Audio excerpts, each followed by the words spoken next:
You're listening to OK Podcast, a podcast by Sean Perrin about Radiohead.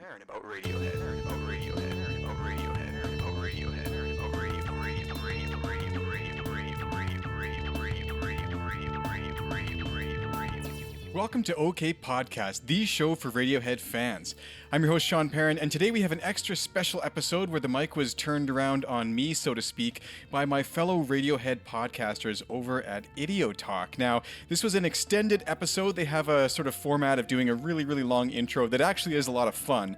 I think that you should definitely check it out for all their episodes, but today I'm going to be airing just the interview portion of their conversation where they talk to me about all sorts of things to do with Radiohead, including the rather controversial, it turned out, opinion, which I already know, but opinion that I have that In Rainbows is just not my favorite Radiohead album. And before you turn off the episode, you'll have to, just try to see things from my perspective, I guess, as they try to do, but unsuccessfully, because both of them are very, very big In Rainbows fans. So I do want to thank them so much for having me on their program. Like I said, they're doing a great job, and you can check it out on any of the podcasting platforms by searching for Idiotalk, which is just a great podcast name as well. It's almost as good as OK Podcast, but no, seriously, they're fun guys. They've done a lot of really interesting episodes as far as a deep dive into all the existing Radiohead albums one by one and back to back, kind of. They're going in order, and just really fun conversation. If you love Radiohead, you're also going to really love the Idiotalk podcast as well, so do check them out. Sorry guys, this episode took me forever to get out. Believe it or not, we actually recorded this back in like December, but I had a really sort of weird spring. I was quite sick for a while. I won't get into it here, but I'm all better now and ready to do some more episodes. In fact, I've started doing some video recordings of episodes, so head on over to the YouTube channel, search OK Podcast, Radiohead, or something like that on there. Unfortunately, there's several podcasts named OK Podcast now, one about Oklahoma and one about like Korean music or something like that. So I've actually considered changing the name because there's just a little bit weird competition out there. But if you search OK Podcast and Radiohead, you can now watch my Clive Deemer interview on video, and there's also some new video episodes coming out pretty soon. I've got a couple in the can, and they will be released now that they've already been recorded. So do check that out. The show is now sponsor free for this episode. We're sort of in limbo, haha, no pun intended, between sponsors, but I've got a new sponsor coming on to help out with some of the production costs going forward, starting on the next episode. However, if you are enjoying the show, I would encourage you to head on over to patreon.com/OK podcast to help support the production of the program. Thank you so much for listening, and now we're going to have kind of an episodeception here today with the Idiotalk episode inside of the OK Podcast episode, and I do hope that you enjoy it. Like I said, these guys are lots of fun. Please head over to their podcast as well and subscribe, and I hope that you do enjoy today's episode of their program, which is also my program now today. So thanks so much for listening. Enjoy the show.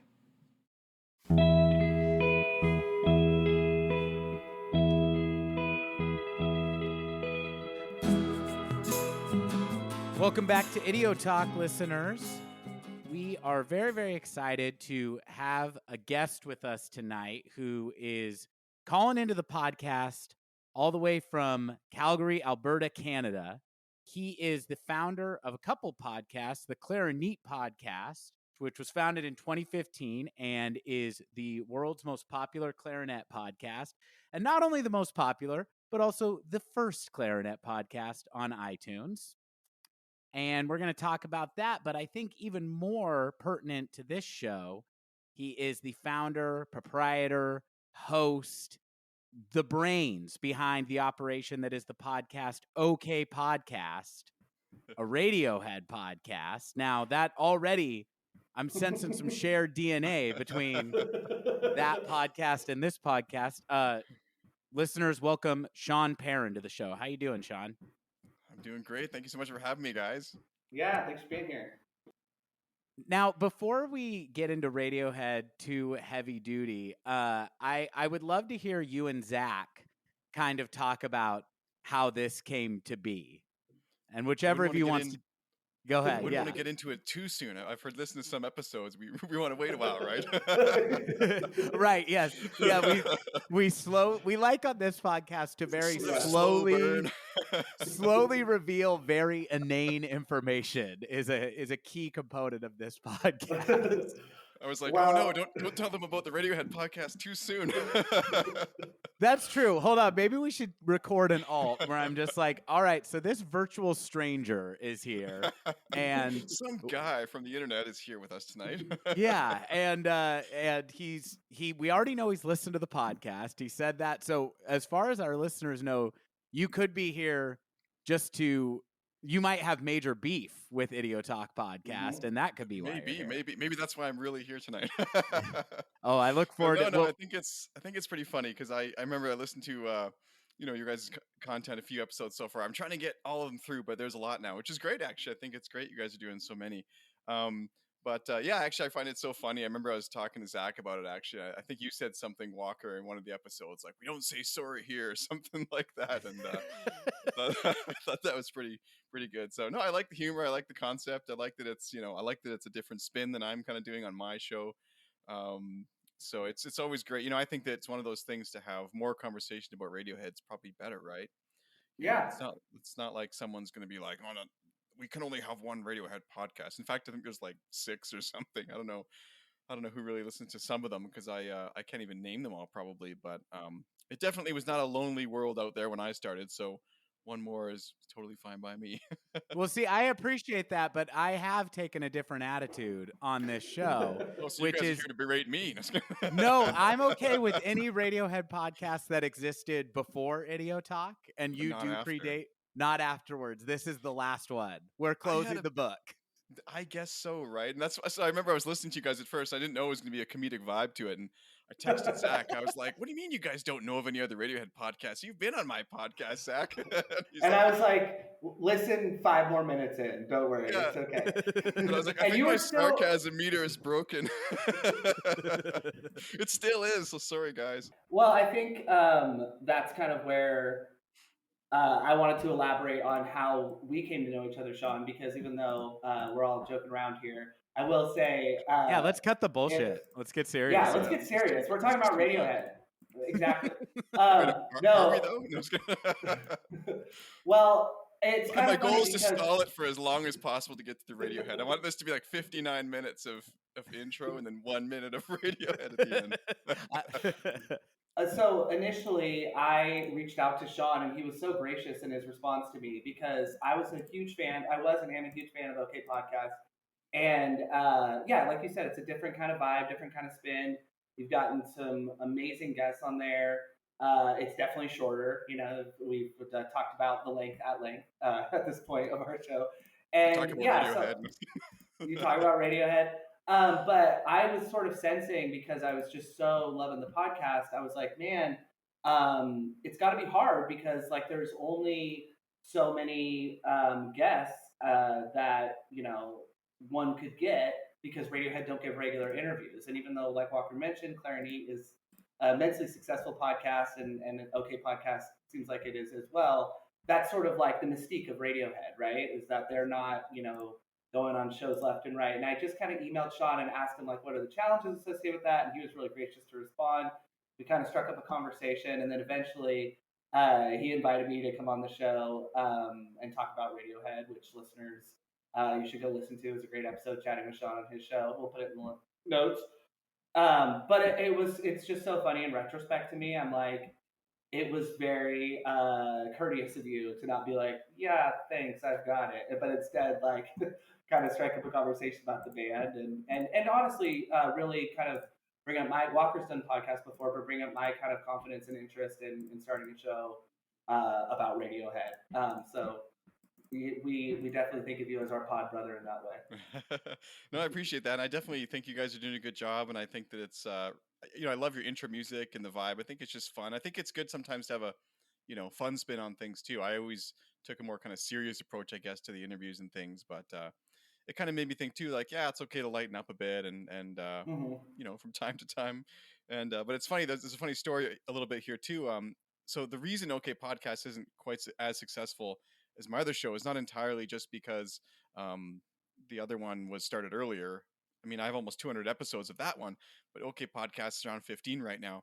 But the biggest reason is because I chose to launch it like the same week my daughter was born, and it just I was like, oh, it can't be that busy with a baby, and it totally was, and and so and it's just been crazy along the way, and Zach is being pretty generous here, because I think I took around a year to release your episode. It just took so Well, long. yeah, but it ended up working out great because It we, sounds good. Yeah, yeah, it was yeah, good. yeah, it was you launched it right as we were launching our show, and the association, I'm sure, helped us get a little bit of notoriety. But let's talk a little bit about. Well, hold on. Before we move Oh on, yeah, is it okay yeah, if yeah, I sorry. ask some more questions about, because I am curious about Yeah, yeah. the association of my co-host here with Sean, the host of OK Podcast. So when and I did listen to Zach's episode, and I've listened to some other episodes of OK Podcast too. Really enjoy it. But it has been a while since I heard Zach. So at the time that you interviewed him, was Idiotalk was he plugging Idiotalk at that time? No, I think Idiotalk came to be because I just wasn't releasing episodes partly, and I think Zach was feeling a creative urge, and I think that's fine. Mm-hmm. We saw a gap in the marketplace, and yeah, exactly. Kick him while he's down. No, I'm just kidding.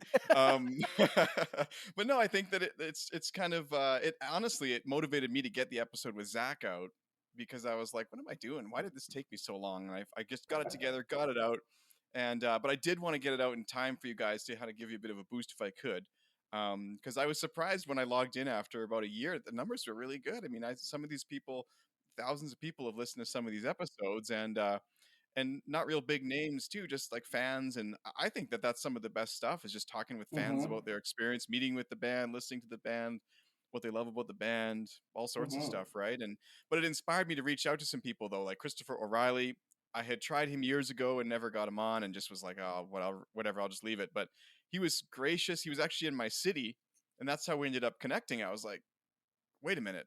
I was on his Instagram and I was like, wait a minute, is that Calgary in the background? And he's like, yeah, I'm up here for a conference. I'm like, Jesus, I wish I knew because I would have went. And we struck up a conversation and I mentioned the podcast and he was more than willing to come on, which was great. And then that actually led to me getting in touch with Clive Deemer, who is Radiohead's second and touring drummer now.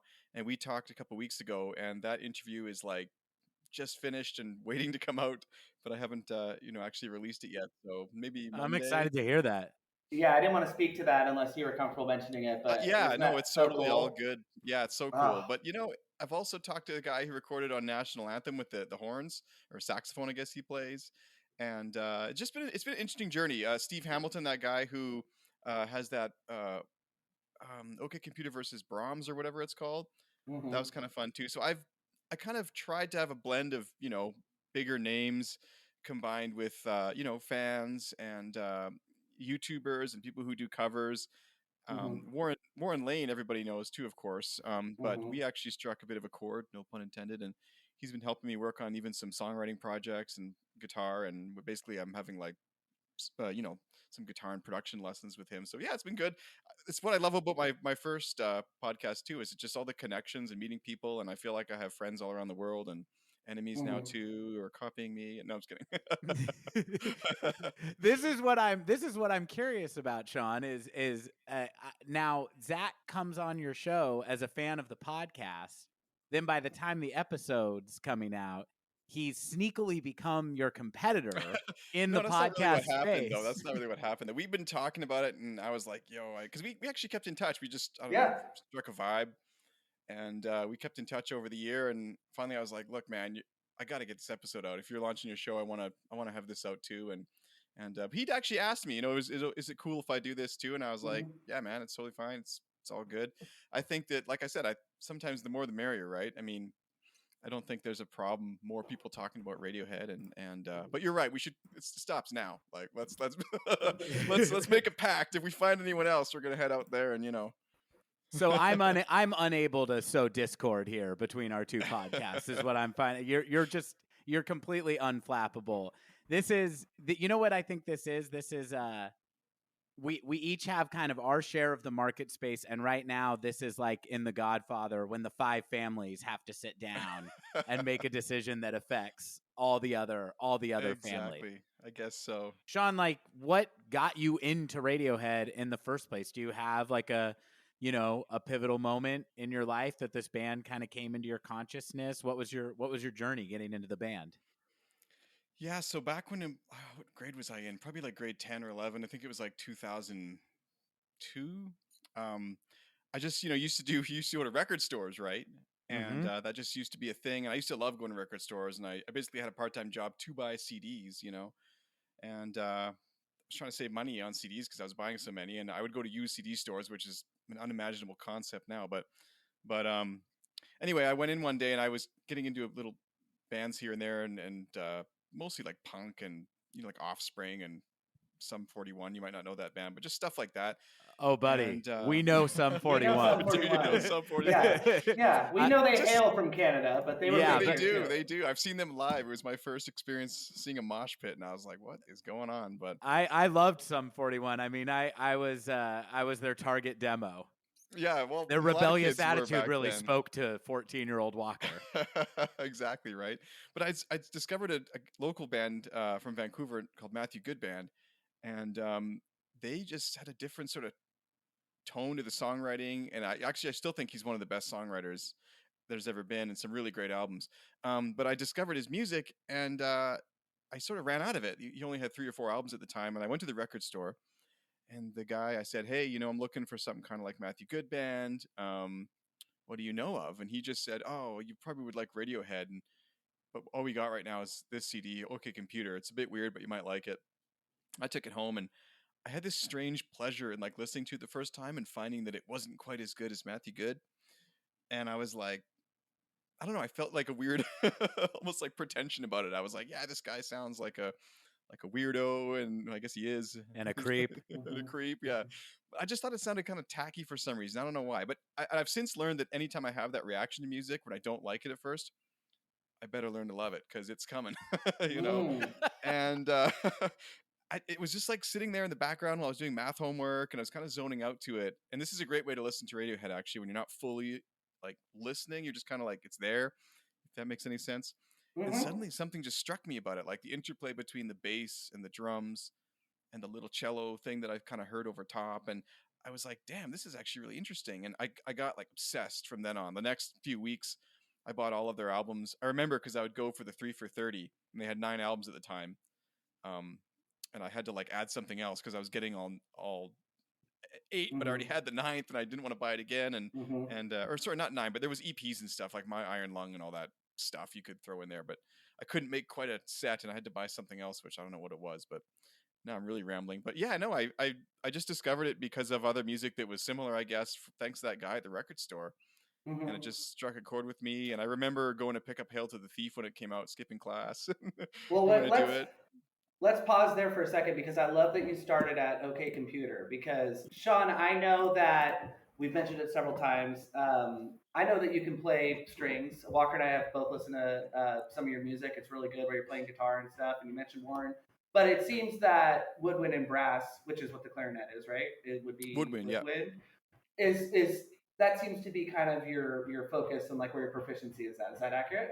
Yeah, I did a degree in clarinet, so that's kind of Amazing. my main. So, and I know that Kid A ranks incredibly highly for you. So, we were just talking about OK Computer. Would you say that Kid A is more impactful because it features maybe more of the like instrumentation? No, No, no, it just hits all the right chords. I never really have been drawn towards that kind of music in a pop setting. In fact, David Mm-hmm. Bowie Blackstar was one of the albums that recently I was kind of like, ooh, this is really cool. But not that many artists really have done that in the pop realm. Um, and I remember being interested that there was some clarinet on Amnesiac, but it wasn't really like, Mm-hmm. I like this more because I think, though, in a way, there's this idea that, classical musicians or something have this sort of ear that's tuned beyond a lot of pop listeners or something. But in a way, I think it's just different types of listening. I mean, the thing I like about Radiohead, I think anyone can kind of appreciate with some sort of musical sense, I suppose, is just that it's kind of like an onion. You can just peel off layers, and there's always something else underneath. Mm-hmm. And I don't really know how they do that because there must be a finite number of things going on, but somehow it doesn't seem that way when I'm listening. Like Kid A, I could listen to it today and find something I have never heard before, and I don't know how that's possible, but it just is. And Mm-hmm. that's one thing I love about orchestral music or classical music, I suppose, is that sometimes there's just so much going on, and it feels a lot more dense in that way. And so I Mhm. guess the orchestration, of Radiohead really draws me in that sense. But I've never thought about it like that. Oh, I like. Yeah, it's probably boxing you and Radiohead in a little bit to be like, oh, it's your favorite because it may feature the There's a instrument that clarinet you're the on there. best. But it definitely builds upon the layering and depth that starts on the bends and then is so much more exponential in OK Computer. And then it is dealer's choice after Kid A and beyond. But I just think that was just a question I was just curious about, and um, yeah, it's such a great album. But I don't know, Walker, did you have anything? Well, I mean, I do really appreciate your answer, and I'm not surprised that your tastes are broader than the instrument that's your main instrument. Mhm. But if Radiohead, so they haven't put out a new album since 2016 at this point. If we got an Yeah. announcement that was like, we're putting out a new record in 2023, and guess what? We all it's an all clarinet record. All five of us are playing clarinets. Would you feel particularly excited about that, or would that be I troubling think to that you? sounds pretty disappointing, to be honest. I mean, I love clarinet. I don't know if I love it that much that I would miss Radiohead for it. And I don't the know. only one who's proficient at it at all is Johnny, and the rest of us are Right. just playing one drone. Well, and can you imagine Ed's textures? He'd be like, "Toot," every now and then. Well, he might finally have something to do, I guess, right? He's played it But Right. backwards. yeah, right. Well, this company just released some product that actually will finally turn the clarinet into like a MIDI or instrument that you could plug into like a looper pedal or something. So I'm actually interested to play with it Oh, cool. and sort of see what that's like. I mean, it's like $700. So, but Bjork just recently did something like that though. She had a bunch of clarinet players on, and it's funny you mentioned that because I was going to try I haven't listened to the newest Bjork album yet. I'm actually not a huge Bjork fan, but they're kind of top of my radar to be interviewed for the other podcast because, like, in the world of clarinet, I like Mhm. to focus on things that are a little different than just the orchestral careers. Because honestly, to me, I appreciate that they're important, but to me that's not really my path and it's not really that interesting. I like to cover a lot of bases like jazz and Mhm. contemporary music and people who played on pop records and people who play musicals and just the breadth of what it means to be a clarinetist, and that's not just sitting in a chair in an orchestra. I No. mean, there's a lot going on, and I guess Radiohead maybe can come for lessons someday if they're gonna plan their Oh, that OK would be clarinet or that would whatever. be very exciting. One thing that I thought was really cool too, Sean, and talking to other musicians like yourself, I don't know a lot of other clarinetists, but you were saying that, maybe there's this idea that people have that people that are trained musicians hear music differently, and you were kind of saying that maybe dispelling that a little bit. But I do think I succumb to that a little bit, precisely because, um, like, you sent me this amazing video of a clarinetist doing basically all the melody parts of 2 + 2 = 5, Yeah, and that I was really watched cool. it and I was like, man, this is so cool. And I was thinking, I haven't told you this yet, but I was like, uh, I think that's one of the unique things about Radiohead melodies. When you hear them played through other instruments, I sometimes wonder, man, I wonder if this melody was created with 2 + 2 = 5. That video, it sounded more natural on a clarinet. Is what I mean to say. Very It still vocal, sounded yeah. amazing, yes. And I was like, I wonder if that's sometimes how they come up with these amazing songs played through what we deem to be sort of traditional Western instruments, setting aside the own smart note for a minute. And we talked about that a little bit in our Eraser episode. That like Tom learned how to play a lot of those songs through acoustic instruments and then sort of translated them digitally. I think it's just Yeah, this yeah. really really cool thing. It's only speculation, but Walker, you want to say something? Well, I don't want to like hold you to just being like resident clarinet expert in terms of Radiohead, but I was pondering which rate could we like figure out really quick which Radiohead songs do have clarinet in them? Do you Only know only that? one. Yeah, Life well, in a Maybe Glass House, actually, Life in right? a Glass I think it's House? only Life in a Glass House, and I've tried to reach Jimmy Hastings many times to have him play. I mean, the other tracks that feature brass live, sometimes they'll National. do it. Yeah, national anthem, but live actually. Okay, wait. There's actually out there somewhere a live recording of them on the Stephen Colbert Show, and I actually noticed in the background there was a contrabass clarinet, and I had not heard that on the album. So I think the live version of that, what they did at that show, Stephen Colbert or whatever his name is, um, Mm-hmm.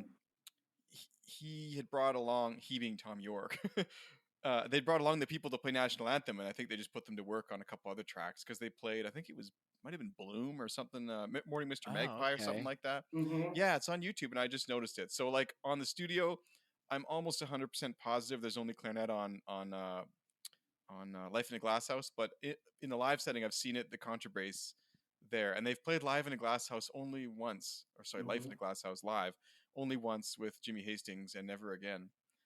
So that would have been kind of cool to Wow, see. only that one. And Yeah, the clarinet, it's doing that melody after the first chorus, right? Where it's like yeah, yeah, yeah, okay. yeah, yeah. Well, I so think I that's mean, the a only really couple. standout moment for the clarinet in Radiohead's It is kind of catalog if cool. they're only Yeah, going it's to almost use like it a once. Dixieland style kind of playing. It's sort of neat.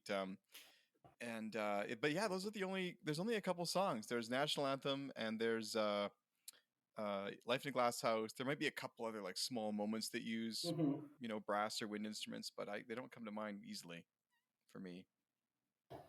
Yeah, and I feel like not that no one really comes to mind specifically, but I just know that like to go that bombastic experimentation wise and instrumentation wise, it just so often just really makes me cringe when other artists have tried to do that. And and Yeah, and obviously it's all subjective, but I just love how Kid A builds upon that layering and depth of OK Computer, but they're doing it with more instruments instead of with technology. And I think Amnesiac is really kind of a continuation of that. And I was curious if you rank things this way, where Amnesiac as an album ranks overall for you, kind of in comparison to just Kid A, or well, all any of them, I guess actually. yeah, yeah. I was having a thought. I think it's left me. um, what was I going to say? Oh, well, one thing I do appreciate, just to add to what you were saying, is that Radiohead likes to play with textures, but I enjoy and appreciate how they use, almost always from what I can tell, when it's called for, they use a proper acoustic instrument. Like they'll use a string Mm-hmm. section. They won't just use synth strings, and they use some synths here and there, but usually for the sound of a synth. And they seem to know when it's artistically appropriate to put the proper instrument in its right Mm-hmm. place. Um, and I think that's some credit to them. And I was surprised when I talked to Stephen Hamilton, who played saxophone on Kid A. Like Tom was, for the first few years, especially, fairly loyal about using the same sax players. It wasn't just like they landed in some city and was like, "Hey, who plays sax?" Like if they were going to play Mm-hmm. that version of the song, they would call him. And so he played on Mm-hmm. like Saturday Night Live and a few other things. And I think now, though, over the years, it's kind of evolved, and they rarely do that anymore. I think the last time they played it with horns was 2011 on the Stephen Colbert Show. Mm-hmm. But I don't think they've done it since. But and then your question about, I don't know, some people would disagree with me, but I've always in my head kind of considered uh, like Kid A is number one. I could, Mm-hmm. I hate to say it, but I could live without Amnesiac. Kid A is my number one. Now I'm not saying I could live without Amnesiac in place of some other record. I just think that if I Mm-hmm. could only choose one, I would choose Kid A. Mm-hmm. But I've always felt that Kid A and Amnesiac are the same album. So I think that was confirmed for me when they released that Kid Amnesia thing, and they just released it as a dual set, because I was like, to me, it's always been that in my head. So I have trouble Mm. ranking them. Like I don't want to go one and two because to me they're Yeah, just kind yeah. of an entity. So yeah, I think for me it's Kid A, Amnesiac's number one, Hail to the Thief, OK Computer, uh, The Bends, Moonshaped Pool, Whoa, whoa, um, whoa, whoa, whoa, buddy. In Rainbows. Whoa. Did I put it before the Bends or after? I think the Bends came first. Yeah, I know. I'm not a huge fan of In Rainbows. It was one Wow, of my this is life's a disappointments. oh my god. You can fire me now. No, it's just No, this no. is a brutal showing for In Rainbows. I know I respect the I hotness almost of this forgot to take, say but it, I'm honestly. scandalized. See, I have a theory about this though, and I really don't need to be a contrarian here, but you were saying that like the clarinet being your primary instrument doesn't really guide too much of your taste, but I think that just even hearing the ranking of your Radiohead albums, and that In Rainbows would be kind of so much towards the bottom. And I remember in our conversation in particular, you're saying that like they push different types of song forms but they sort of do less expanded instrumentation. And I do think that like everyone's gonna have unique tastes, of course, but I do think I could see that um, a little bit if Kid A was just what appealed to me the most within their discography. But if that were true, why would I rank the Bends higher? I know So that's where my theory falls apart. here's the actual reason though. Like, and it's nothing that's wrong with In Rainbows. And honestly, if I just heard In Rainbows by itself, I probably would have been thrilled. But the problem for me is it was kind of a letdown because I had been listening so intently that whole summer because I missed out on getting tickets to the 2006 tour, and I was hoping to go to like 4 shows. I couldn't get tickets in any city, and it was before like scalping websites and stuff, so I just kind of gave up. But fans of Radiohead are really good about recording the show and then used to be able to torrent them right away. And so on that tour, they were releasing, I think for the first time, kind of unfinished versions of songs and trying them out. Mm-hmm. And I was really, really a big fan of the energy and the arrangement and the style that they were going for on those. And especially like songs like Videotape. I know they were a little maybe more Mm-hmm. intense or drawn out or Coldplay-ish or something. But I don't know. Those versions of the song to me are the definitive In Rainbows versions. I much prefer the live versions of all those songs. And so when In Rainbows came out, it just felt a little Mm. meh.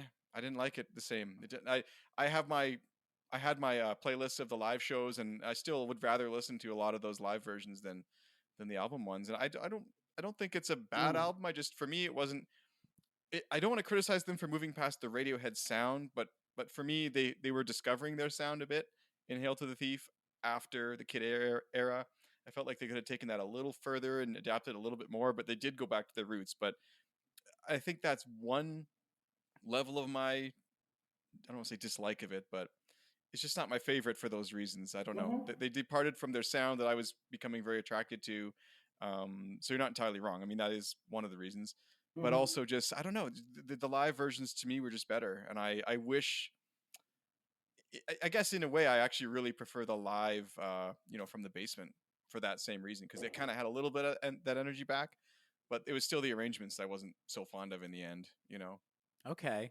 Well, I really would love to. I have a tab open on my phone that I've had forever Uh of oh. all these categorized bootleg shows like you're talking about, and I want to. I definitely will make a point to go listen to some of those shows. Now, the one song that I know was kicking around for a really long time from In Rainbows is Nude, and they play like a much heavier version of that. You see them sound checking with it in Meeting People is Easy. Is that somewhat how they were still playing it as they were getting ready to do In Rainbows? Nude was probably the one actually I think is most similar to how it turned out. And Okay. actually, Nude is probably my favorite track on In Rainbows. So, Okay. I think that like a big lacking ones for me were Videotape. Like they had a chance to do something really intense and just kind of just didn't. And I know why they chose not to because I think that they often choose not to sound like someone else on purpose. Actually, that's something Sure. Clive Deemer told me that the other day. Um, he said that they'll basically make decisions sometimes based on I don't want to say being obtuse, but like they're trying not to sound like some other band on purpose because they Mm-hmm. found that by accident they sounded like that. But I sometimes wish that they would have embraced that because I wouldn't mind hearing a little bit of what Radiohead would have done with almost like a Coldplay-esque sound, because Coldplay sure doesn't do a good job, you know. Don't you Um, think it'd be unfair to Coldplay though if Radiohead was the best at being Radiohead and and Coldplay? Coldplay, yeah, and Muse and Yeah. all the other bands, yeah, yeah. Well, I don't know. I think that they could have touched on that. I mean, but yeah, I mean, if you get a chance, go just listen through some of those. And it's honestly, it's been a while since I listened to a lot of them, but I just remembered they lived in my headphones all 2006 summer while I was walking around listening to those songs. Now, I remember being fascinated with the new stuff because here's the thing: I was wondering what I knew how the Kid A songs were live. They kind of turned more rockish live, Mm-hmm. and I Yeah. was wondering how are they going to go back from this and make it in the studio. And I was oh, they're even more stripped down, even more rockish. Yeah, it was. I guess Zach, you're kind of right. I guess. Oh yeah, From I'm what I not. listened. I know. But I think that I'm just kidding. I think though that that kind of does go to the vibe. Like another song I think of that's a B side from In Rainbows, but is Up on the Ladder. Mm. One of my favorite Radiohead B sides of all time. But like, there's only one video that I've been able to find on YouTube and it is so hard rock. I don't know of a better, like, even though it's a generic term, way to put it. And I to the extent where I don't like it, it sounds like Radiohead in the Benz era. And it's maybe from 2005, so not long before, so they're still trying it out. But I think that the way In Rainbows is sort of translated from the way they were playing the songs live onto the album is very much in line with like what Tom was doing, Tom and Nigel were doing on the Eraser. Like we kind of mentioned, or I mentioned before, where it's like, and I get sometimes that does hurt a little bit, where I'm like, oh, I want to hear it on instruments or the tempo or how hard you were playing it before. But I do think that speaks a little bit to even maybe what Clive was saying, that they do things to be, not obtuse, but even though it may be satisfactory the way they were playing it before to some ears, sometimes they translate stuff to a little bit more of a mellow tone. And sometimes that may be a little too sterile, but I it think is they're just cool. trying to be unique. Mm-hmm. But I think that also sometimes one can try too hard to be unique. Mm-hmm. I mean, there's something to be said sometimes for just letting it be what it wanted to become. And Mm-hmm. to me, the song's most natural forms, I guess, were just what I was hearing live, and I just was interested to see how they would refine that, and then they complete left turn. So in a way, I guess, in a strange way, I guess I know how Kid A fans, or sorry, OK Computer fans felt when Kid A came out, because Sure. it's just a bit of a left turn, and I was not expecting it, and I was not. But even I remember on the 2008 tour when I went, I really like, if I could have a time machine, I would go back and go to like all the shows in 2000, 2001, because for me that's like the epitome of Radiohead. I would have loved to just, they're Mm-hmm. the peaks, or I mean, like the peak of Radiohead for me. Um, and I would have just loved that. And the biggest reason I would love it, because I wouldn't have to worry about In Rainbow songs getting in the way. I don't Mm-hmm. enjoy them live either anymore. I don't know. Whenever they come up, I'm like, oh God, it's all I need again. And Mm-hmm. Oh, I Oh nice. just my God, I want to go get a Sean! beer. Wow. Well, I Yeah. won't say how I feel about All I Need, because our In That's Rainbows actually a good episode one too. is upcoming, but I'm Uh sure oh. my gutted reaction will tell Gotta turn people. off my downloads for that one. I was kidding. How many times have you seen the band? I believe 9 should have been 10. So let me think here. So, uh, Montreal, 20, Wow.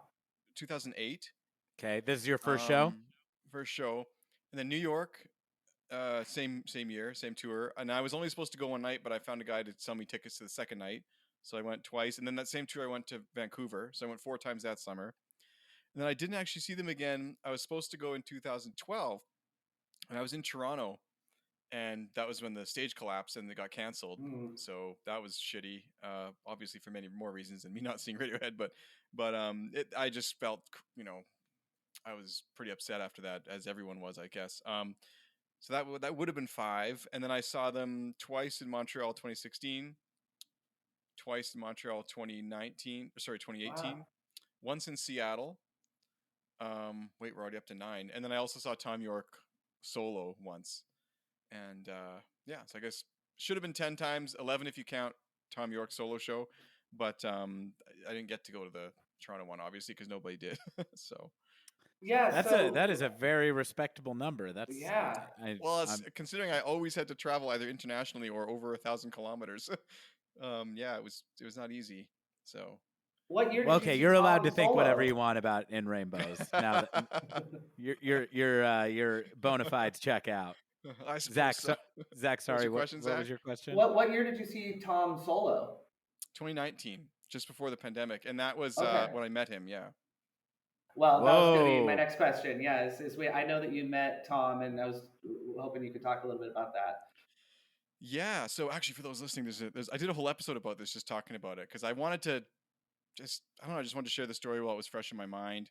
I think I'm just checking when I released that episode. I said like I met Tom York. It was November, so it was actually almost a year later. That's surprising. It took me so long. Anyway, You were just still calming down I from was having still, yeah, I was still met the principal songwriter of Radiohead. exactly right. So yeah, there was this concert out in Vancouver. It was so funny because I was gonna go anyways, but my work was like, "Hey, could you come out here for a work weekend, like these days?" And I was like, "Wait, what? Yeah, I can." And I actually went to the concert with the CEO's son of my company, and he's a big Radiohead fan too. Um, and but anyway, so I was staying like 2 blocks away too in this really nice hotel, and so I was just I was able to walk there, and afterwards I just there was a couple super fans I met in Montreal who had been texting me about like, oh, he's going to come out after, and I was like, he's probably not, but then I realized, well, maybe he will, because this is a lot smaller venue than I've ever seen him in before. Like usually it's just stadium, um, or like a hockey arena or something, which in Canada are quite large, or an outdoor festival. Like in Montreal, there was 120,000 people there or something. Longest set they'd played in like 10 years or something. Anyway, but so I went out back and I saw the line of people, and I was like, you know what? I brought my copy of Kid A just in case. And I just went and stood in this line of people. I brought a pen. By the way, if you're ever meeting people, bring a pen, because you're going to need it, right? If you want them to sign something. But I just decided to wait in this line. And while I was in the line, I got really like anxious. I was like, oh, I don't know. I don't know if I should meet my idol, because you hear those horror stories, and I wanted to kind of keep the magic. So I almost left the line, and I was like, I just don't know if I want to have this experience. And that sounds kind of weird to say now, but maybe if it went badly, I would have I would have regretted it. I don't know, but yeah, they were coming up the line, and I didn't know if he was going to sign 5 people's CDs or 3 people's or 20, and I was about 50 people up, and I was actually past the barriers that they'd set up. So I was like, there's even if he comes, I started feeling like maybe I should leave because I'm about to get disappointed, and I'd rather make the choice myself to leave than get shut down. You know what I mean? Sure. Yeah. So I don't know why I had all this anxiety about it. It's kind of ridiculous looking back, but it meant a lot to me, and he came up the line, and to my amazement, he actually signed and talked to everybody in the whole lineup. And like, I don't know if this kind of stuff will happen anymore in the post-pandemic world, so I feel lucky. But yeah, he came along, and he signed everything, and he came up to me, and he's a lot shorter, and I'm not a tall guy. I'm like 5'8", and I don't know, that was my first thought, is like, man, he's a lot shorter than I realized. But then I just said like, hey man, I thought about what to say, and I think the only thing I should say is thank you so much for the music. Kid A changed my life, and he just was like, me too, man. Me too. And That's great. Yeah. Yes, And I really wanted a picture. I really wanted a picture, but they don't allow that. And then I handed him my Kid A, and he said, what do you want me to draw? And I said, well, I'd love it if you draw a Kid A bear, and then the Tom, just as the O in your name. And so he wrote that on the CD, which I have on my wall over there. I wish I could show you guys now, but I'll send you a picture later. But that was kind of it. And he moved on. And but yeah, surprisingly friendly. And maybe it would have been a different experience 20 years ago, when I think he was a little bit more angsty or something. But I guess it was what it needed to be. It was very, it was very good. But actually, I did invite him on the podcast too, and he just kind of laughed, and I was like, "Yeah, I expected that." That's So, wonderful, and though. by the way, I have a Radiohead podcast, and he's like, okay." He just walked away. He's But like whispering to a lawyer, like, yeah, he's okay, like, "Get send this guy guy a out of cease and here." desist Yeah, letter. yeah, exactly. Well, yeah. So that was kind of it, and it was a good experience. I'm glad it happened, and I never though thought like I'd get the chance to meet him. So if I get the chance, ever to interview other band members, it'll be just awesome. I don't know what would happen. I'll just lose it. Well, I love what you're saying too about not, like, because I can totally relate. Walker and I both have independent anxieties too. I can't speak for him, but I know I would go through that whole cycle that you described. I don't think it's crazy at all, because Yeah. yeah, meeting your idols can be. I mean, imagine if it had gone, and you're a reasonable guy. If if he just didn't have time or something, it's not like that would have destroyed Radiohead's whole discography. But if it had been a really bad interaction, the stakes are so high because the music is so important to you and it means so much artistically and all that. And so I can absolutely relate, and I just think it's really cool. I love that detail of him saying "me too." Yeah. That kid, It was the way that's he so said it. It cool. was like totally non-sarcastic. Like it was like, Yeah, yeah, that's man, like awesome. it did. Yeah, Yeah. what a So there was great. that. That's so awesome. Yeah, I'm so Um, happy that you had a positive interaction with them, and like, because I think that if you hadn't, there would be even like secondhand kind of blowback from even just hearing that would be like, oh, that's a bummer. I think I'd Yeah. still be able to enjoy the music, but it sure makes it better when people are nice. Totally, yeah. And I know I am able to enjoy music of artists I don't like, because there's lots of artists I mhm. don't like, and even some that I've met, and I'm like, man, you're kind of a dick, and I could just get past it because it's music, right? Yeah. Well, it's so yeah. You've sent me some Matthew Good. I wasn't familiar with him prior to us kind of exchanging a little bit of like our taste outside of Radiohead, and I know that we've talked a little bit about Elliott Smith. Walker and I are huge Elliott Smith fans, and I know Matthew Good's his own thing, and I know that album to album, even it seems like he really kind of plays in different styles and so forth. But I was curious, like, if just quickly we could, if you know, other bands like that maybe Yeah, play yeah. a role similar to Radiohead for you. Well, there was a point where I realized that I wasn't sure I was a Radiohead fan. I think I'm actually almost a Nigel Godrich fan because everything he touches turns to gold, whether it's Beck or Warpaint or Radiohead or you name it, right? Sure. There's so many great albums that he's worked on, and Air even. I mean, everything he Mhm. works on, I'm like, damn, this is extremely well produced, and I really like it. Mm-hmm. So I find that I am just a big fan of everything that he's touched. First of all, so all that. um, Radiohead, obviously. Sigur Rós was a big one for me when I was Mhm. younger. I loved their longer song forms that were just super. There was no vibe like that back in like 1999, 2000. Like it was super unique.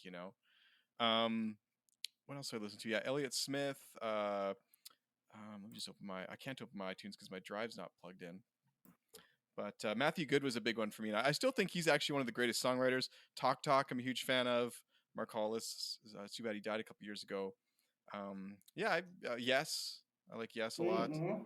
Prog rock Um, band. yeah, they're great. Yeah, I've been into a lot of different bands, but as far as like alternative rock or whatever, that's probably the core of it, I would say. I mean, I'm sure there's stuff I'm missing, Mhm.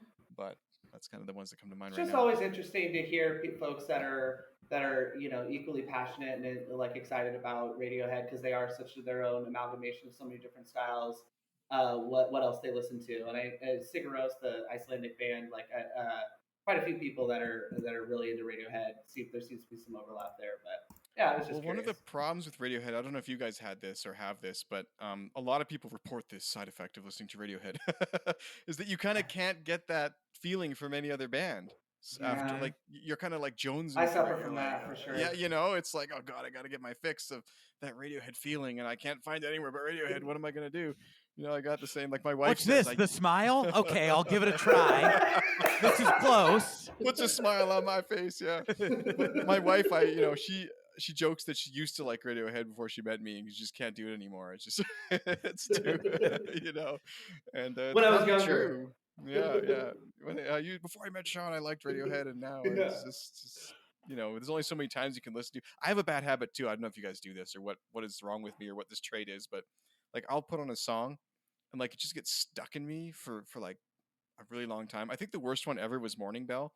I think there was a period of like 3 months where hundreds of times a day I listened to Morning Bell and that was it. Mm. And I don't know what that means or what that is, but you can get like hooked by it, one song. I have a theory on that because I've confessed on our very show that when Walker first kind of just lightly introduced me to the band via In Rainbows, and I was really intrigued. I downloaded Street Spirit, Paranoid Android, and My Iron Lung, and listened to those three songs for literally the entire summer of 2008. And not every day, all day, but those were the only three Radiohead songs I listened to on repeat. And I think it goes back to a couple of things. I think probably we were both obsessive people, right? But more than that, I think it goes to the layering and the depth of what Radiohead are able to do. And with those songs and with Morning Bell as well, it's in a 5 time, right? Very Yeah. unconventional. Their tendrils just like hook into you. And I think that even if you are a musician, your curiosity's peaked. It's really hard to satisfy that with a lot of Radiohead songs, and I think our brains just kind of want to know more, like with classical music, and Yeah. and that's a way I think that they really, really are timeless. And Johnny Greenwood and of course the rest of the band, I think, are a big part of that. Yeah, totally. Yeah, they I'm sorry, go sorry. ahead. No, Oh no, no, go please ahead. go. No, Well, I was I'm going to interject. Canadian. You have to. sorry. No, we can't say sorry, but I have to. I can't help it. Sorry, eh? Yeah. Oh my God! And this is We're not where I supposed to play. say sorry here, right? Yeah, this is where I get to play my role as the ugly American. This is Exactly right. that's the Sean. We've finally hit upon it. The difference between our podcasts is yours is the courteous Radiohead podcast, and ours is In your face, Radiohead podcast. I wish I could remember exactly what you said. Like, here we don't say sorry or something like that. Honestly, Yeah. I don't remember that, but it sounds like the kind of dumbass thing I Yes. would say. You So made me I, laugh. Anyways, I was like, I like that. Let's go with that. I love the idea of just deliberately courting controversy when it's Yeah, exactly. completely unnecessary. I was It's just going there, to yeah, for ask no you. reason. I was just going to ask you what a good starting point with Matthew Good is, because based on the other things that you're saying you're into, I have a feeling I would really enjoy his music. So I want to load that up to listen to later. Actually has a song called "Load Me Up." That's funny you say that. So he's got, I would say, oh man, he's one of these artists who never stopped releasing stuff about every year from the time he started until now.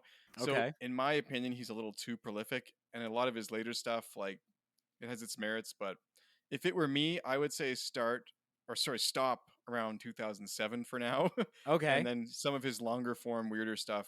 It's not like it gets better when it gets weirder. It just is a little bit more drawn out. But his like core songwriting albums, I would say, are um, probably the 1997 one, Underdogs, Okay. I see and that then the right here. second one, Beautiful Midnight. Beautiful Midnight's a great album, but make sure you listen to the Canadian version. There's an interesting story about that. I'll come back to in a second. Audio of Being, that's probably my favorite, but it's his most sort of. He hates that one and never plays anything from it because that's what broke up his band, and he was apparently on drugs or something at that time, or I don't know. And Oh, then okay. Matthew Good, his solo album, which was called Avalanche, is really cool. I've shared some of those songs with Zach. Yeah, I Um, loved a lot of that. yeah, it's a little bit more. I don't know if it's put together as well. I mean, I think honestly, when he lost his bandmates, a little bit of the core of the band was lost because I think they were doing a lot of the arranging and guitar parts, and then he did one more which was kind of cool called Hospital Music. Oh, and I forgot one called White Light Rock and Roll Review, which I'm not a fan of, but Hospital Music was kind of cool. He's got like 10 more albums. Honestly, there's a point where I can't name them anymore, but he's always Mm-hmm. good live. Like, he's just great. But really, if you want the core of it, like the Matthew Good Band stuff is what I would kind of get into. Okay. I added Underdogs, and Underdogs. I do see there are two versions of Beautiful Midnight. So what's the story on the? There's one with a red border and one without. Which one's the Canadian version? Well, so what happened with Matthew Good is that he was becoming really big in Canada, Okay. like really big. Like, he's still really popular here. I'm going to see him in February actually, and but he just wasn't breaking into other markets. And so what his label decided to do was, for Beautiful Midnight, they decided, like, well, what if we I don't want to say dumb it down, but to send it south of the border, what if we cut out some of the stuff that's a little more low key and more complicated songs. And what they did is they cut in some of the singles from Underdogs onto it. So Beautiful Midnight US version was a combination of Underdogs and Beautiful Midnight, which actually played super well together because the sound was fairly similar. But the problem with the album was it fell flat on its face because I think it was released the same day as the Columbine shooting. And there's a track on there called The Boy and His Machine Gun, which is actually not about a school shooting. But Wow. so that it just was super off-putting to Americans and nobody picked it up. Sure. And he That's never hit like it big. Yeah. that's like Jimmy Eat World and them having to Mm-hmm. and them releasing Bleed American, like right Yeah. corresponding with 9/11. It's It so was not a good look, and he just never really. He sometimes goes down to like Buffalo, New York, and plays a show. He's toured once or twice in the UK, but otherwise it's just like constant back and forth in Canada. And but yeah, some of his songs, like Apparitions, like there's few songs better than that. And I would sometimes honestly say, and I hate to say this on a Radiohead podcast as an ardent Radiohead fan, but like, if we're talking core songwriting abilities, I think that, like, Matthew Good, Tom York, Elliott Smith, Mark Hollis might be like the big ones for me, and I think Matthew Good might be at the top. Like, he just has a very unique songwriting style. He's not afraid to change the Mm-hmm. chorus, and it's interesting. I don't know. I like his songs. His melodies are very good. I'm very excited to Uh, check him out. One of the coolest texts Sean had sent me was when you saw Wilco. And I would also put, Wilco, just yes. adding to your list, Jeff Tweedy. I swear to God, guys, today I bought a book that Jeff Tweedy authored. I think it came out in 2020 called How to Write a Song. And it was recommended to me by the one coworker I have who plays music, and we occasionally will chit chat about it. And he has completely different tastes, hardcore punk rock. He was in a hardcore band that like did a worldwide tour and everything. But that was Jeff Tweedy was where we kind of found our overlap. And he's like, man, that book just was so life changing. He's like, it's one of those things where it's so applicable to life. And I was like, yeah. Well, I was like, I want to read it. And he's like, okay, cool. And then I messaged him and I'm like, I bought it. And he's like, really? And I'm like, yes, I told you I love Oko and I love Jeff Tweedy's writing style. And I do find it comparable to Tom York or similar. Oh yeah. Yeah, So. I've read that book too, and I think I'd Oh, recommend the awesome. audiobook version because he actually plays some of his. I He's don't do talking about. He'll audiobooks. play an exam. I know, but he'll play examples, right? Oh, that's And cool. I won't give away the ending of the book if you didn't get there yet. Maybe he No, gives I just got it access to today. Does he Okay, learn how to let's- write a song? He learns how to write. He learns how to write one song. Yeah. It's so But, funny to me, Zach, that you're like, my friend was surprised that I bought the book, and it's like, knowing you, it's like, don't underestimate Zach when he takes an interest in what you're doing to he will come on your Radiohead podcast. He will read a book. He will read a book. Sean, what are you drinking on the show today? Please tell us about it. Well, it's super funny because I said to Zach, like, oh, we're going to have a beer on the show or whatever. He's like, hell yeah, or whatever. But we got this advent calendar, which my wife and I cracked into for some reason in November and finished about a week later. But this, I don't know what happened, but I was just one day, I was like too lazy to go over to the store. And I was like, there's 24 beers right there. And why don't we just get started on that? So, oh, it was an okay. It was a beer advent calendar. Okay, I was picturing you guys are just eating like Me too. poorly made like chocolate. Like we just can't control ourselves. I see what you mean. No, okay, maybe this is a Canadian thing, but here a lot of the craft breweries do like an advent calendar where you get, or not even craft breweries, but like this one's from Costco, which I'm a huge Costco fan. But anyway, they had like a 24 craft beer pack, and I was like, oh, I'll pick this up or whatever. And it was so funny because I was going through it. It was like feeling all guilty because it was November 6th or something, and we're mostly through it. And but I opened this one up, and it was called. I laughed because I was like, oh, that stupid thing there. That looks like a Kid A bear. Oh, sure does. I just laughed, and I was like, haha, that's so stupid. And I was about to crack it. And I was like, wait a minute, it's called Oatcake Computer. So it's actually it's a Radiohead themed beer, So cool. chocolate dipped oatcake stout. I don't really know what that means. It does taste like a stout. But yeah, there's a little like OK Computer guy on there, I guess. That sounds absolutely delicious. It's like a really interesting, yeah. So I texted Zach right away. I was like, I know what beer I'm having on the podcast. And it says right here, tastes like a chocolate dipped oatcake, no surprises. That made me laugh. Oh, I love wow. That well, and you managed to, even though it sounds like went through the rest of the advent calendar in like one afternoon. You did save these ones until you. I did save this one. We had a party and I hid it because I was like, if someone drinks that beer, because I couldn't find it anywhere else. I went looking for maybe a 6-pack of it just to have one around, and or to show some people or share with friends or whatever. But I had to like hide it during the party we had. I'm like, if someone finds this and drinks it, I'm going to be very angry. That's so funny to me, and it's very funny. It's very funny that Radiohead is inspiring brewmasters to make something kind of based on their music, because I want to go back to something you said way at the beginning of our conversation. Like, Radiohead are such not a party band. I think on our OK Computer episode, I told Zach a story of accidentally putting on Climbing Up the Walls, like on the like iPod dock at a party, and everyone just being like, turn that shit off. Like, yeah, that happens to me before too. Yeah. But you earlier were talking about getting into OK Computer, and we blew right past it, but you said you were doing math homework to it. And I was just like, that is just such a perfect encapsulation of Radiohead. It's like, if I was a loser, yeah. I wasn't at some party like I was hanging with all these girls and we were. I know, but it's like, hey, let's listen to Sabbath and drop acid, or listen to Radiohead and do math.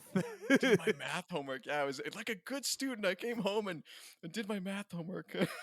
Yeah, that is kind of a sad story. No, I mean, I think it's a very Radiohead fan story. Yeah, I mean, I'm terrible at math, but it's when Tom was singing about, this guy talks in maths. He was talking about you, Sean. Yeah. He didn't even know. Aww. That's me right there.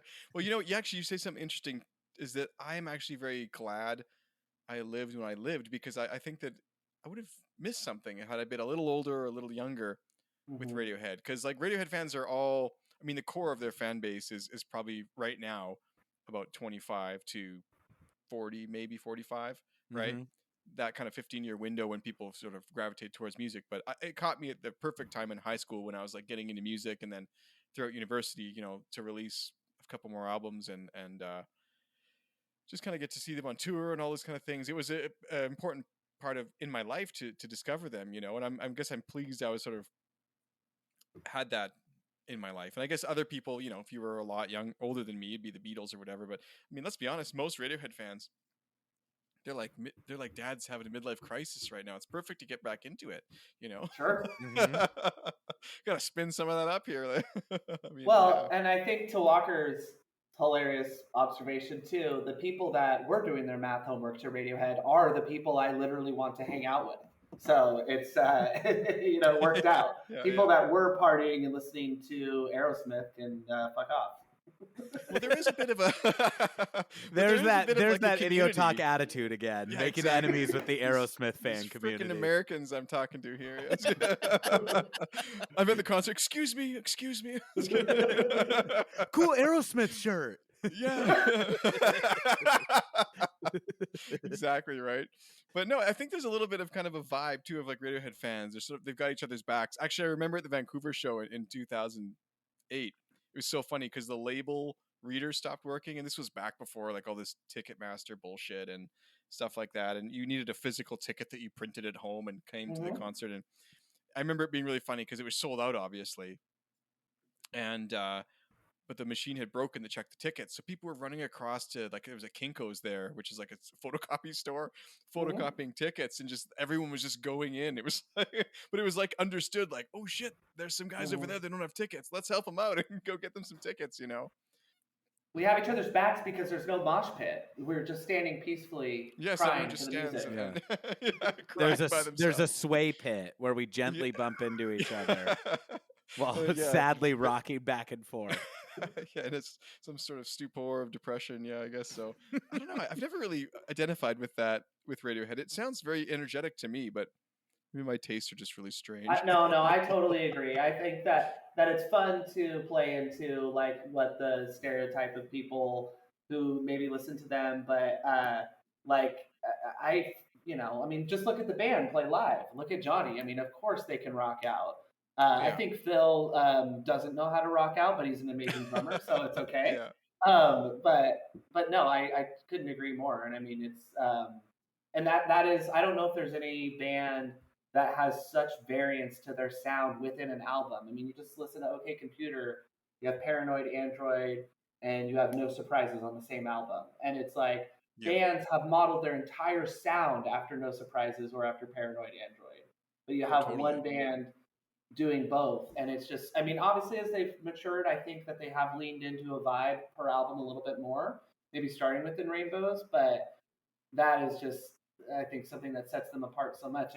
And just last little bit, there's a Sacramento band where I'm at that have actually received a lot of critical acclaim called Deftones or the Deftones, and I haven't kept up with them. I'm not against them. I'm not a fan, but I Wait, are we remember talking about listening. like the Deftones, like the actual Deftones? Yeah, Yes, Deftones. Oh, okay. Deftones. They're really famous. I'm just surprised you've the way you've They're referred to from them is like we have this small band in Sacramento, and I'm like, no, no, wait, is this they're like Deftones, like the Deftones? Yeah, okay, they're yeah, no, they're a yeah, Sacramento band, and yeah. but I think Deftones listening to OK Computer, there are moments where I'm like, oh my gosh, their biggest album in terms of like sales, like a lot of the vocal work he's doing reminds me a lot of like OK Computer. Yeah. And that's an opinion, but it's just so interesting to listen to and be like, isn't it a trip that I just think Radiohead's level of influence is sometimes lost a little bit. Or I'm just looking for it because I love them. It's funny because you'll see two celebrities posting pictures. Like I remember seeing Pierce Brosnan and Aaron Paul Mm-hmm. like together. Oh, we're at a Radiohead concert. I'm here with James Bond. Ha ha ha. And I'm like, it's funny how many celebrities love it too, and they'll go like they'll step out of their bubble, just go to a Radiohead Mm-hmm. concert and stand there amongst the plebs for that. Um, Yeah. I don't. That's not many places they would go to do that. Like it's not like, hey, we're at Nickelback or whatever. And do you guys know Nickelback down there? Oh my Oh God, yeah. yeah. I They're bought from a their. small town about an hour from where I am. Oh really? Hannah, Alberta. Yeah, it's a really they're really. It's funny because they're so hated up here, but they actually have some good tracks on their earlier albums. Oh, Mm. they're a huge punchline here too. To a Yeah, point that like I don't think they're a good band, but like them always being the go-to for when we're referring to a band bashing. being shitty, it feels kind of hack at this point where it's like, Yeah, yeah, they're just Mhm. like a generic rock. They're just a dorky generic rock band. But I love that you're like, do you guys know Sum 41 and Nickelback? I had both of those CDs as a really. teenager. Zach unearthed a Christmas list of mine from like the year Nickelback 2000 where poster. Nickel. the in numerical order it's like I want like a studded belt and a Nickelback CD. They Wow, said you were a '90s. yeah, I was Yeah, a 90s kid in the 2000s. That's yeah. it gets to you slower in a small town. Well, that's so true, though. I mean, that was what it was like back then. It's crazy how much time has passed. I was thinking about that the other day, and it's just kind of weird sometimes. But and you guys obviously know Lincoln Park too, but that was a big one up here. Mhm. Everyone loved Lincoln Park. Oh But yeah. it's funny the Canadian bands that did make their way down though, and then it's sad to me, I guess, sometimes that Matthew Good didn't because like his music was so much better than Nickelback and Sum 41 at the end of the day. Yeah, Well, yeah, but Rush made its way down, and yeah, Avril yeah. Lavigne, so other great artists as well. Avril Yeah. Lavigne, uh, yeah. Celine Dion, right? Celine Dion, yeah, Anne absolutely. I think Murray, who else is Canadian? Yeah. Levon Do you know? Helm. Gordon Yeah. Lightfoot. Oh yeah, yeah. And what the hell is that other band? It's a big one. We're missing a couple big ones. Do you know Diana Krall down there? Maybe not. Yeah. Yeah. Yeah, our parents are into Diana Krall. Oh yeah. I think she's married to Elvis Costello. Hmm. Okay. Um, I They actually got were, to yeah. play. I got to play a couple shows with her Oh, on clarinet. wow. Yeah. That's Well, amazing. Yeah. that's actually a great lead into something I do want to make sure that we get out there before we end this conversation, which is just that I listened to Dream Songs, your Mm. album, the other day, and your music is great, man. Oh, I thank you. I really really enjoyed it a lot, and I just wanted to give you a chance to talk about what you're doing musically, whether it's that album or other things you're working on. And there's a question in there, but I also wanted to say specifically, I think it was it children's song? Is a bunch of the tracks are called children's songs with Yeah, different yeah. numbers. I think it was number 11 that I was Mm. like, I'm hearing a very Johnny Greenwood score influence in this. Like I was closing my eyes and I'm like, I could totally see this behind like Joaquin Phoenix and Philip Seymour Hoffman like wrestling each other in that insane scene in The Master or something. Well, But yeah, like just go talk about your music if you don't mind. yeah. So that whole album was interesting because I'd been playing for a long time since I graduated. Like everything else you play as a musician, like subbing with orchestras and playing at a church or playing this gig or that gig, and I realized I was just playing kind of what everyone else sort of wanted me to play, and I kind of lost touch with what I liked. Which when I was in university, I was really into a lot of contemporary composers like Philip Glass and Terry Riley, Ever Parrott, a lot of things like this, and I just was like, it'd be nice to record some of that music that I don't know, I have an affinity for, right? So, um, there was this album called Children's Songs by Chick Corea, and he had 20 children's songs on there. And I was kind of inspired because another musical idol of mine I've talked to on my other podcast, his name is Michael Lowenstern. He I discovered children's songs because of him, and he'd recorded an album of songs, which he ended up was inspired by children's songs. It said so in the liner notes. We used to have those in CDs, but he wrote the whole album because he wanted something that his kid would like because he was playing a lot of weird stuff, and she was like, why do you play this stuff, Daddy? Why don't you play something I like? So anyway, he made a set of them, and that's how I discovered children's songs. But they're for piano, and I was like, well, I play clarinet, so what am I going to do? And at the time, I had a friend who played marimba, and so I was like, why don't I write some of these out for clarinet and marimba? Because I kind of hear a more vocal line in the melody than is there, and the marimba's kind of a nice mellow instrument. So yeah, I mean, I arranged all these from those tracks um, for clarinet and marimba, which was kind of cool. But there's some elements of improvisation in there. and not a lot, but there's a little bit of that. And then on the starting and closing track, which is called opening, I'm actually playing marimba too because I also play percussion. So on those ones, I'm playing marimba, and my friend was playing vibraphone, which is like that really kind of I love the spacey sounding. vibraphone. Yeah, it's Yeah. cool, right? But and it was kind of like people didn't believe me after the fact, but I kind of tried to make a concept album, and this was very unusual for like classical slash jazz genre because it doesn't people don't think like that generally. It's just like here's a collection of pieces that I put on an album, but my idea was kind of like someone fell asleep and then these were their dreams and then they wake up, and that's why the last one's called Opening and the first one's called Truman Sleeps. But those are Philip Glass tunes. So Philip Glass is a composer I really like, and again, I just arranged those for that instrumentation. But the whole album was just meant to be very kind of very minimal. Like the instrumentation was quite minimal. It was just clarinet, marimba, and vibraphone, which was unusual. Again, I think it's one of the reasons I got the grant to do it. But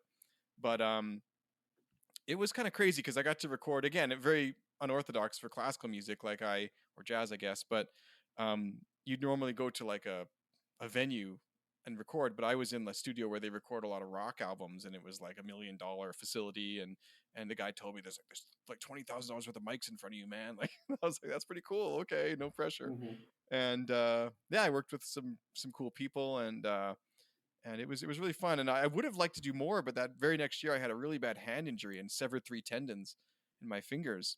And that was one reason I got into podcasting in my current work, is because I couldn't really play for a couple of years. Oh. And then the pandemic came, and over that time I was like, you know what, I've always dabbled in guitar. I'd like to kind of get some stuff together. And so now I'm sort of working on just kind of trying to find what I might want to make as far as maybe an album of proper songs, I guess you could say. Okay. And I've got a bunch of Yeah. ideas, and they're fleshing them out. Finishing them is the hard part. I don't know if you guys write music like that, but you get so many ideas going, and Warren was even telling me like, yeah, you're good at coming up with ideas, but like, man, you got to finish some of these, like. So I relate to that very much, actually. yeah, right. Sean, you were gracious tonight, and I hope this won't embarrass you, but you were gracious enough to send me a like rough cut of a song you were working on. I think maybe with Warren, but I know it was a song you had written. And man, I was just so into it. And the main thing that you had like caveated it with was like, oh, to paraphrase, the bass is too overbearing. And I was like, the literal thing I was typing to you was, I love how present and loud the bass is. And We so don't I say think sorry. Yes. I think it's great. Sorry for my bass. Yes. It's really good when you're writing stuff to, I think, just like seek feedback from people that are willing to give it the time too, and just seek feedback because like you were maybe in your head a little bit about how much the bass was, and I'm just one listener, but I was like, I love this choice, and I think that's the important thing when you have all these good ideas and you're putting them down is to just like seek feedback. It's hard because you're putting yourself in a vulnerable position, but yeah, I can't wait Yeah. to hear that album. Yeah, and for anyone listening, I mean, I think it's definitely a challenge for me, and I hope I can find a way to get it together. So maybe this will motivate me. I don't know, but it's just there's so many people out there that are so critical of I don't know why they're like that, but I'll never forget one time years ago, just after university, I'd gotten together with a friend of mine, and we weren't jazz guys. We just I did a classical degree, right, classical performance degree, but he was living with a roommate who was a jazzer. And he was like, "Oh, you can't even blow through a tune, such losers." And I'm like, "Oh, this is so weird." But I was like, you know what? I want to learn how. And so we went downstairs, and like any beginners, we just grabbed a chart and tried to read it. And I grabbed a saxophone, which I didn't even really play. Um, and did it sound good? I mean, no, but that was kind of the point. He calls down from the stairs, "Wouldn't fucking pay for that." And I was like, "Why are people like this?" And I'll just never forget that moment. I was like, this must be more his insecurity than mine, because here I am trying to do it. And Yep. it was such weird feedback. So you have two kinds of people, I guess. I mean, there's people that you would maybe trust with your feedback, and there's people that you maybe shouldn't. Well, and I Things think like that. when giving feedback too, like, and this is not the feedback advice show listeners, this is still idiot talk. But I would say like, just for example, you sent me that song. I genuinely super dug it. I love the bass. I love the vocals. I do recall saying like, oh, there was like a repeating of a chorus here, like something or Mm. other. I can't remember what I said, and you were so gracious about it. I'm not saying that you took my proto advice, but I do think that like if you're gonna put in the time, whether it's musician, any form of collaboration, doesn't just have to be music.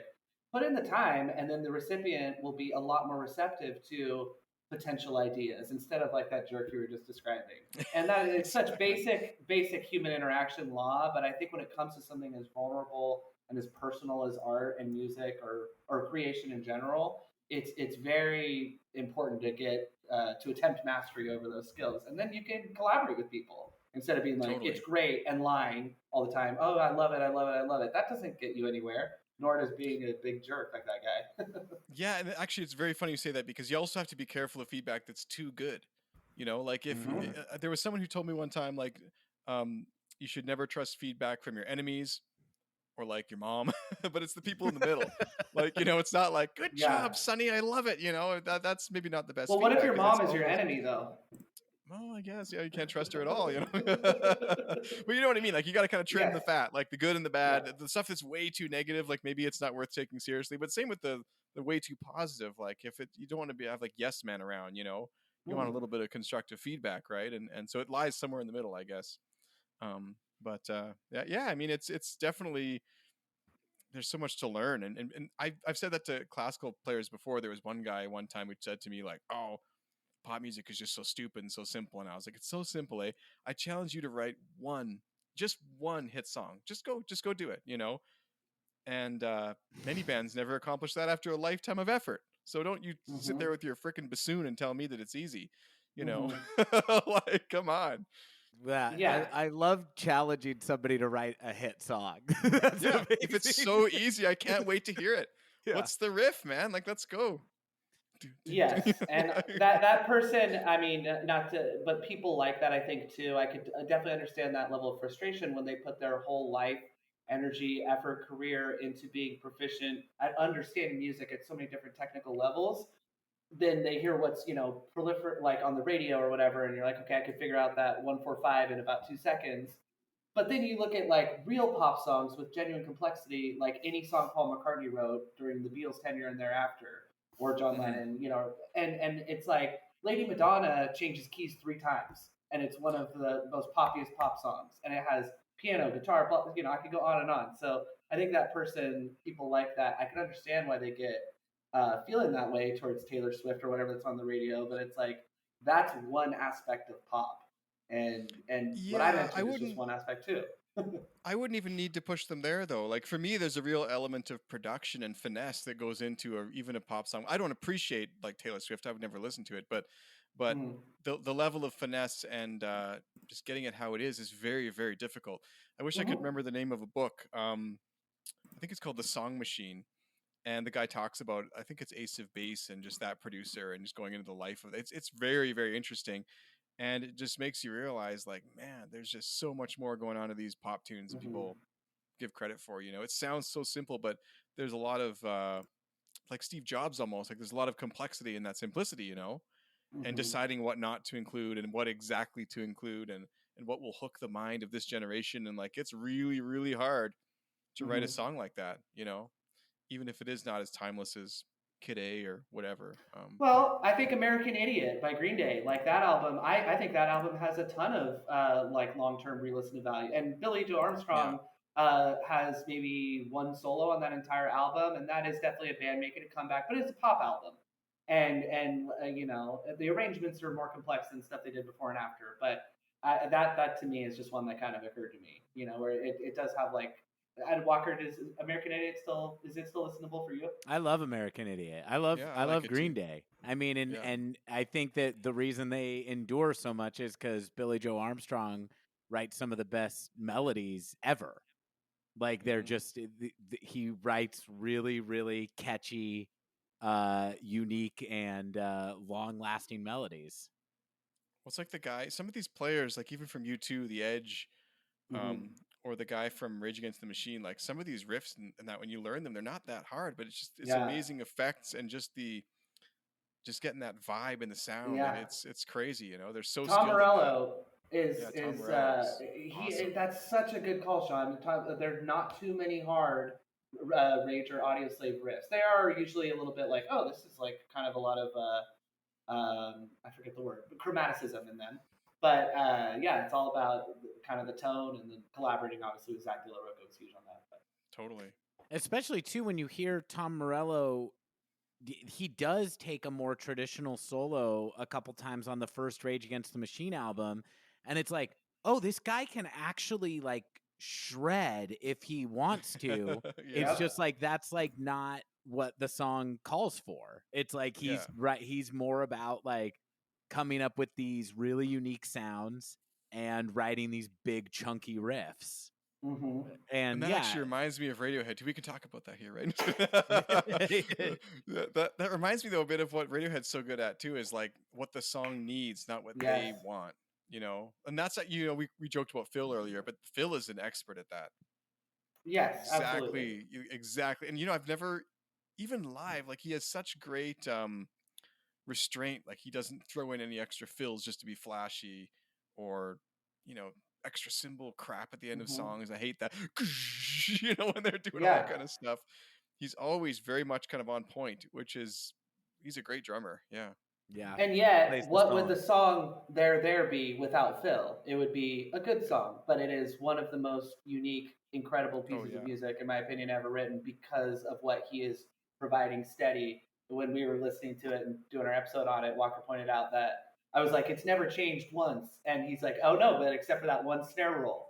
And I was like, oh yeah, you're right. And I mean, it's just, yeah, I Yeah, might be yeah. wrong. Is another great song. I mean, versus, but yeah, Phil is so service the song, and I think Johnny is too. I mean, Johnny can shred like Tom Morello. I would maybe say Johnny has a little bit more chops, but chooses to. I'm gonna fuck around with my own Martineau because I'm into that. Yeah, But we yeah. know he can shred. It's so cool. Phil Well, they're does willing have to step one. back. Yeah. Yeah, no, I was about to make the dumbest joke ever, so it's gonna be tough to go back for this Let's one. let it come through. You can edit me out with my.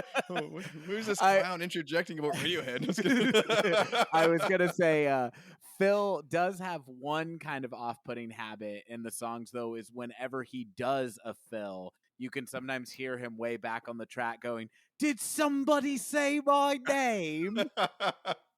It's funny because a minute ago when I said Phil, I was actually thinking that. I was like, haha, that's funny. It's Phil. It's Phil playing Phil's. That's why I Phil. pointed. I was like, Phil's. Phil Yeah. does like to play Phil's, yeah.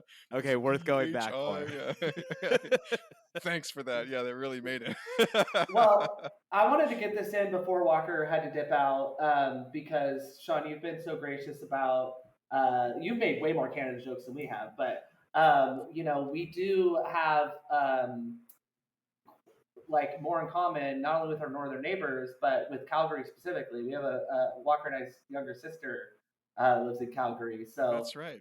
yeah. So even though you were gracious, it does afford us a certain latitude to make little Canada jokes here and there because we have Yeah, well, family if up you're ever there. But visiting up here, yeah, we should do something to be listen to Radiohead absolutely, together. Let's do some math homework. Yeah, we have yeah, two yeah. Canadian nephews. Two Canadian Nice. nephews. So some of our best friends are Canadian. So if we make any jokes, we're a part. We know the community. Yeah. Fair enough. Fair enough. Well, it's crazy because all of Canada is, I think, less than California, so we don't have that many people up here, really. So it's Yeah. yeah, it must Wow, be is that crazy. true? Yeah, California is like what, 35, 40 million people Yeah. now? What's Canada? I think it's like 35. Yeah, Wow, that is it's an astonishing Canada fact. Yeah, 108 I don't million. know. The whole country, Wow.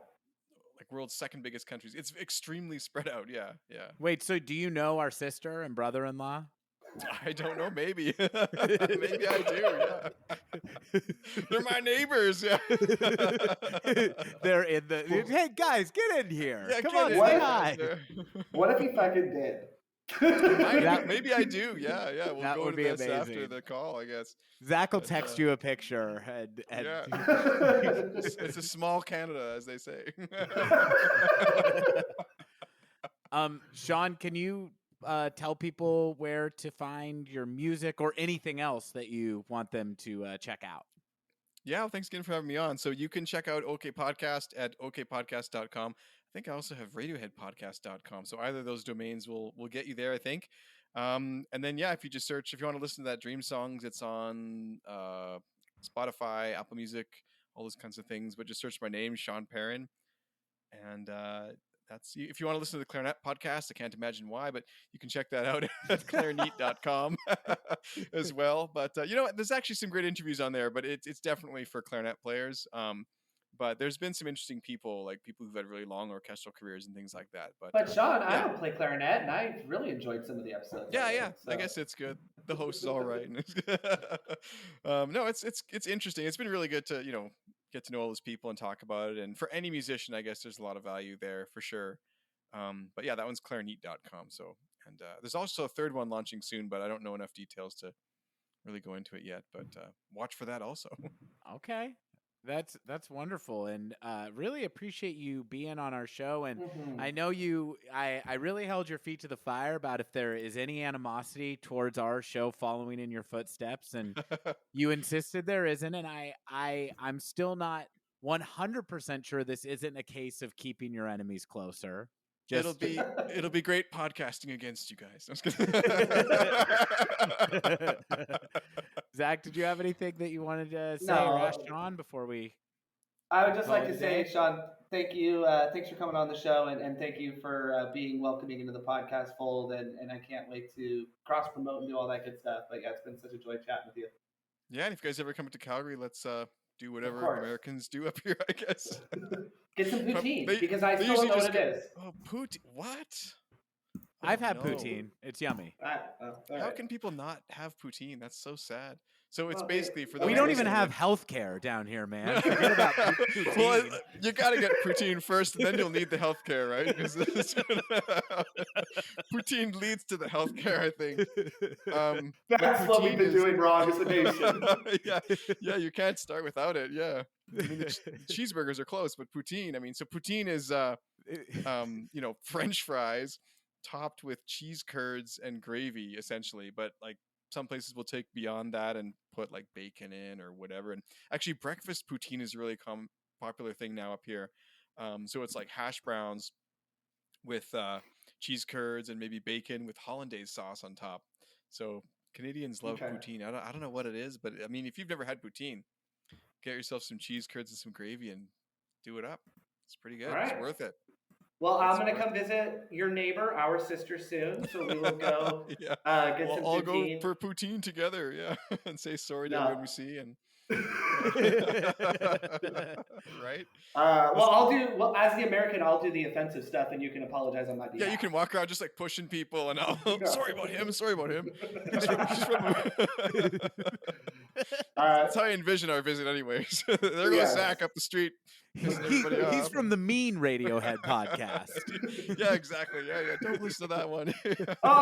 He's punching another person up at a wedding. I can't keep it. There we go. That was reaching. That was pretty. But we can't. Yeah. I don't think we can close better with that. Yeah. Thank you guys for having me, and this has been great. It's been really fun talking Radiohead. You know what? If we're going to cross promote this, wait a minute. If we're going to cross promote this, you guys should tell me the same though. Like, where can we listen to your show? Walker? Idiot Talk podcast comes out every Friday because Radiohead fans know the band's first name was on a Friday. And we have a lot of fun talking about the band, side projects, and each other's weird little lives that we're living while loving Radiohead. Batman. Oh yeah, I probably shouldn't mention Batman in the plug because it'll be more confusing. But we do have a side podcast within the podcast where we talk about the Tim Burton Batman movies. Podcastception. But yeah, you'll get if you're a Radiohead fan, there's enough Radiohead that you will get more than your money's worth from our free podcast. Totally. Yeah. Come on over, listeners. Awesome. Not all of you though. We still need some. Not all of you. Yeah. Hey, I listen to both podcasts. I listen to OK Podcast and Idiot Talk. Make room for both. Let's just say that. But no, guys, awesome. That's great, and we should do this again sometime. Absolutely. Thanks for coming on the show, Sean. Talk to you guys soon. Thanks for listening, listeners. Bye.